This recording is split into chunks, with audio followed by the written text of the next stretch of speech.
Steph here from thegoodride.com, and here we have the Forma from Season. This is the 144. So this is the directional freeride board in their line. It has a positive camber and then a slight rocker on the tail and a little more rocker on the nose.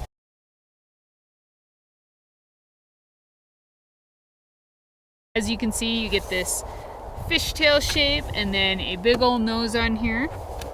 It rides short and wide. So the 144 has a 255 millimeter waist width, so pretty wide, definitely more of that kind of surfy-ish shape, a little wider underfoot so that you can size down a bit.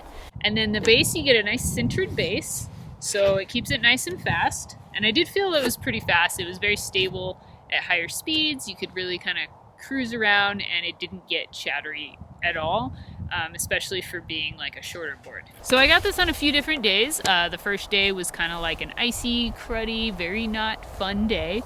And then took it out on like a normal day. And then I also got it on a powder day. So it was kind of cool that I was able to get all of those conditions to test these boards out in. This one on the harder snow, I could definitely tell that the waist width was wide.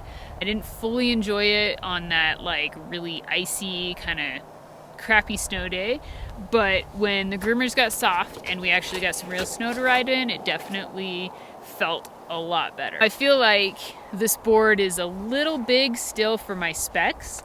I feel like I should either weigh more or have a bigger boot, because I mean normally these boards are kind of meant to size down a bit. It was still fun to ride, but I feel like if it was like a 138, I'd be super stoked on it. It stays nice and stable for you.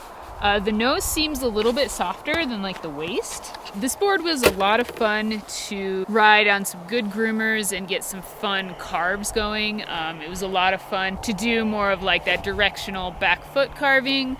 It was fast enough to turn off steeps. You know, it was pretty stable in most all conditions. So I had a lot of fun on this on steeps and riding down groomers and making like little slashy turns on all the side hits on the mountain.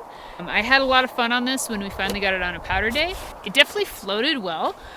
It floated more like this. The swallowtail will kind of allow the board to sink down, and you're able to kind of like control it a little more back foot or like porpoisey in a way, so like through the snow. But it was a lot of fun. I got it on a pretty heavy powder day, kind of deep, you know, at least like 2 feet of powder, but it was like Sierra powder, so if you went under, you weren't coming back up kind of thing. And so it was fun in there, and it was very maneuverable through the trees. I like riding it off piste and through the trees in the deep snow. I was able to kind of pivot it really quickly.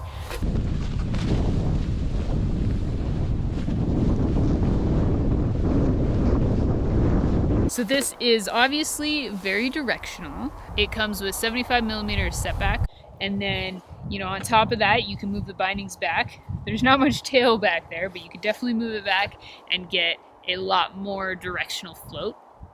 But, you know, it's cool that it's like a free ride board, so you can ride it on the powder days, but it's also a lot of fun to carve around on the groomers on. You know, not ideal for riding switch, but you can ride it switch because there's a little bit of rocker in the tail. Just not ideal for like softer snow. So I think this board would be good for an advanced expert rider looking for a fun, stable, free ride style board, but wants that shorter board. It's not necessarily only a powder board. It's got that nice camber zone under the feet so that you're able to keep connected with the snow and make carves and cruise around on the groomers and ride the steeps.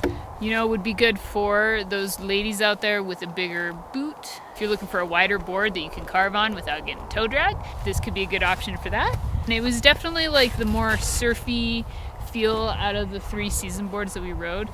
So that's a look at the Forma from Season.